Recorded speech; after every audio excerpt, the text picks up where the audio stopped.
about from yesterday. So there was 5 yesterday and 2 this morning. We do have a decomposed body that was brought up this afternoon. Circumstances surrounding how this individual or illegal miner died are under investigation. We can confirm that we have registered an inquest to the death. We can confirm that the pathologists have arrived. Our detectives are also on the scene, and necessary crime scene experts to take over the crime scene and so on. But as national, we are here to reaffirm our support, men in blue on the ground, as well as the members of the SANDF. We are in support of this particular operation. I think as a caring government, we have great lengths to get these illegal miners to resurface on their own in a safe manner. We have went as far as trying to communicate with them, sending flyers down there. But what you do see now is that community members stepping in and demanding to go and rescue the illegal miners themselves. We are indemnifying them. We are making them sign forms as a way of exempting us. We have taken them through the dangers and the consequences of doing so.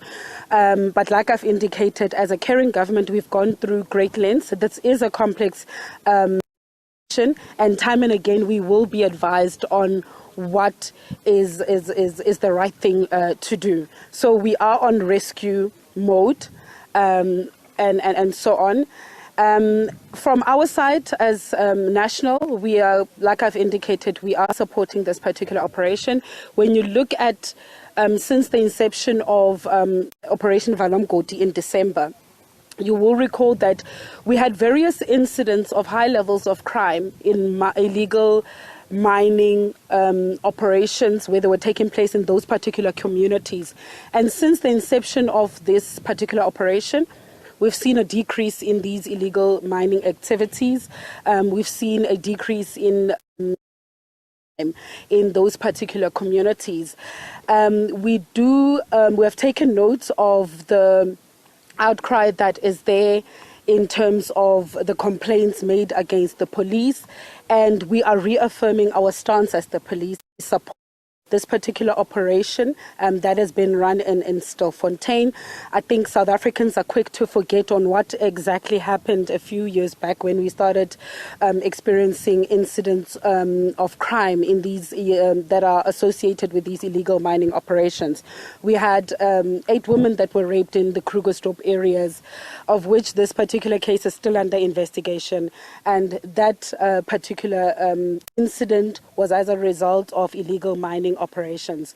We used to wake up to dead bodies, about 10 and more dead bodies in the Benoni area of these illegal miners fighting each other.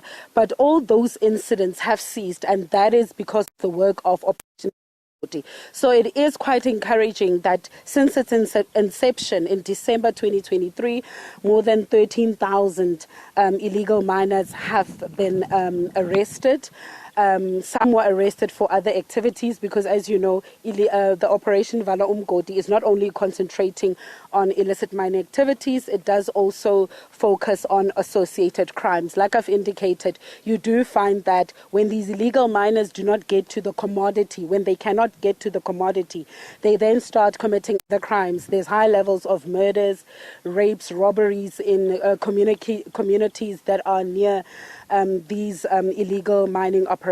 So we are expecting the Minister of Police, Mr. Senzo Mchunu, as well as the Minister of Defence, Commissioner of the South African Police Service, to make their way to Stilfontein tomorrow.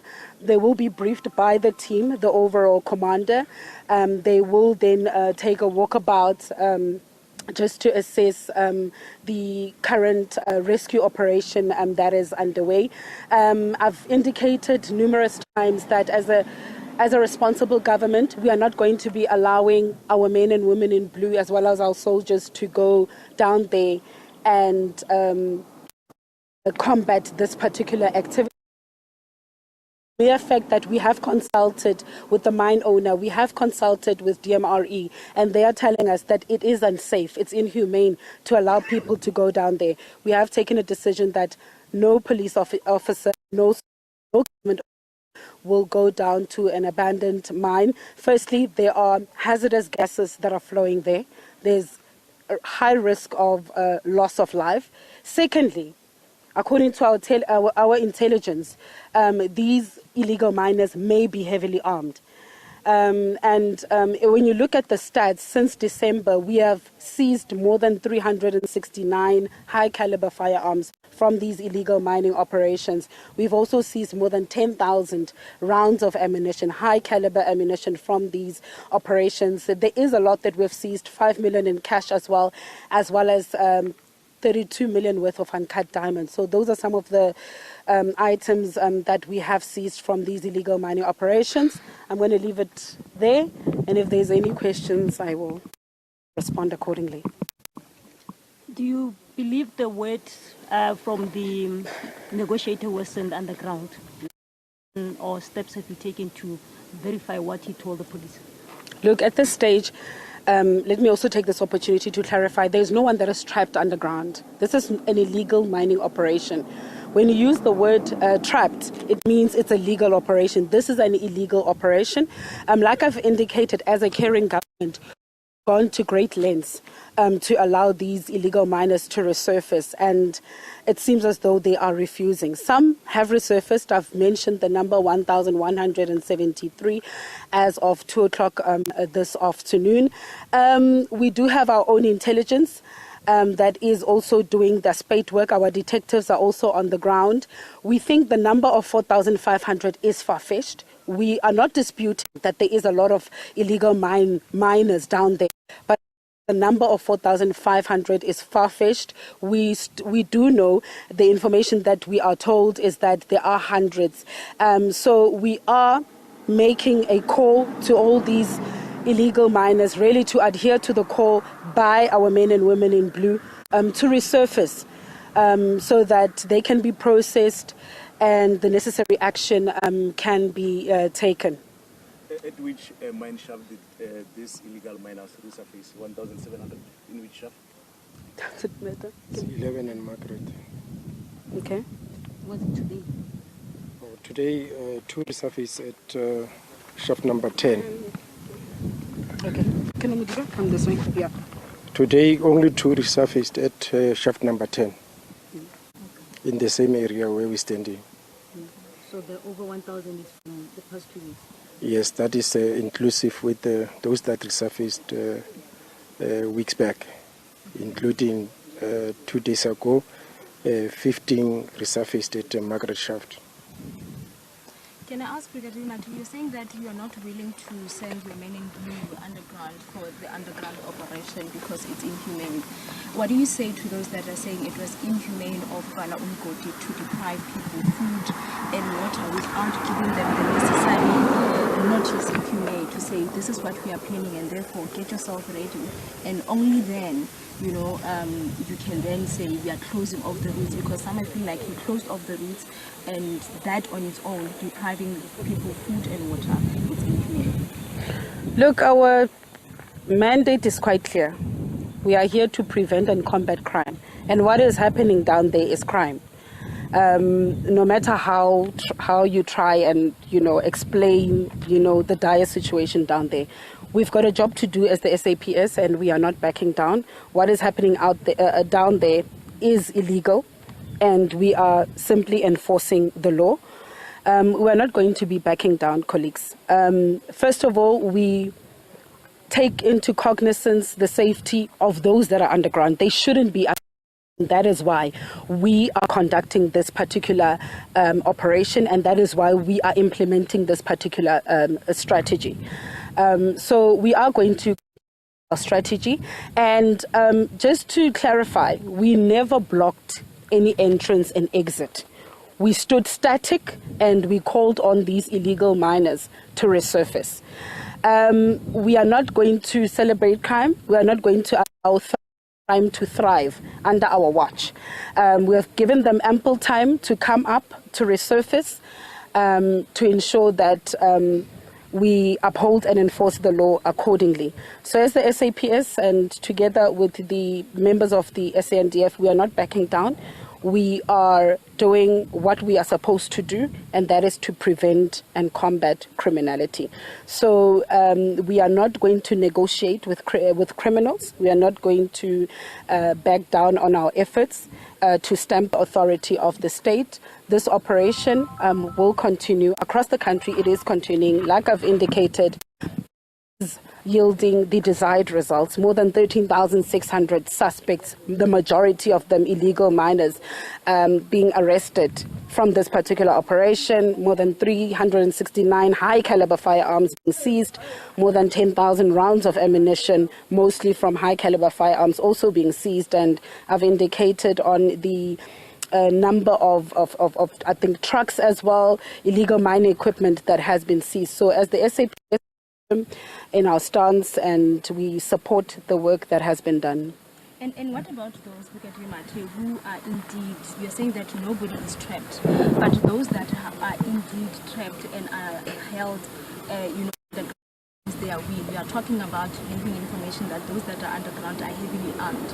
On the arrest that you've made, we know that there are those that are underage, we then can speak to, maybe then being brought here against their will. What about those that are indeed trapped against? Look, that's a matter that is under investigation on whether or not these illegal miners are being kept under their will, and they were brought here under false pretenses of jobs, and they were forced into this illegal, into performing illegal mine activities. So that is an aspect that is under investigation, but we do stand firm in that we are not backing down. And we call on the people of South Africa to support us, to support our men and women in blue, as well as our soldiers in the operation. When you say you've seen a decrease, how do you measure that? You say that you've seen a decrease. Please just expand further or elaborate on how do you measure that? Look, as I've indicated, remember we had incidents that actually shocked the nation, and they made even international headlines. First case, the Krugersdorp 8 that were raped. We haven't seen such reports coming from Krugersdorp. It has been quiet for quite some time. Like I've indicated earlier, we would wake up to dead bodies in the Benoni area of these illegal miners that were fighting over turf and so on. We haven't had reports of those particular incidents, or have you reported on such? I don't think so. That is because of the work that is being done by Operation Valamgoti across the country in the 7 provinces that have been identified as hotspots. And I think it's only Western Cape and Eastern Cape that don't have a challenge of illegal mining. So in all these other 7 provinces, we are there. We do have teams that are working hard to prevent and combat illicit mining activities. And when you look at a place like Valcom, this particular strategy that we're implementing has been utilized in that particular area, and we are seeing reduced incidents of illicit mining activities in those particular areas. So we continue to encourage men and women in blue, as well as our members of the SANDF, to continue with the great work in preventing and combating incidents of illicit activities across the country. Rick, just a quick one. What's the decision with regard to food and water? I saw after you arrived, I saw a buggy going in there with water and food, but what's the decision from the police with regard to rescuers? Oh, okay. I think Kanamutiba can explain that. I think, like I've indicated earlier, we are a caring government, and we have gone to great lengths to try and get these illegal miners to resurface. And one such a decision that was reached 2 days ago was to allow food and water to go down so that they can gather strength to come up. But we've sent that food and water down there. They are not resurfacing. So it seems as though they are not willing to resurface. But the message is very clear. We're not going to be blackmailed by these, and we are not going to be held ransom by these illegal miners. We are going to continue to stamp the authority of the state. I think Kano Mudiba can elaborate further on the food. Yes, the food that we have seen going through here is for the rescuers, the rescuers of the illegal miners. So those underground, you've stopped the allowing food to go underground? Yeah, at this stage, since 2 days ago we did allow food to go, as the brigadier had alluded now, that in order for them, so that they regain strength, but then from there we stopped the supply. Excuse me, I'm Eric from a Swedish newspaper. I'm just wondering, what responsibility does the mine owner have to prevent this happening again once the operation is over? Look, for the mere fact that the mine has been disused and abandoned, it does tell you that it is not safe. But on the responsibility of the mine owner, it's, I think, an issue of DMRE. Yes, DMRE has to come in here and follow the right processes. But all what I know is that the owners of the mine told us that this mine is in a process of being sold. So that's where you have your DMREs to come in. But at this stage, as the situation is like this, it's still a disused mine. Yeah. Not going to get into who owns the mine and what responsibility the mine owner has. Ours, as the SAPS, Men and Women in Blue, is to enforce and uphold the law, and we are doing that accordingly. Other questions can be redirected to other government departments. I think that's it, colleagues.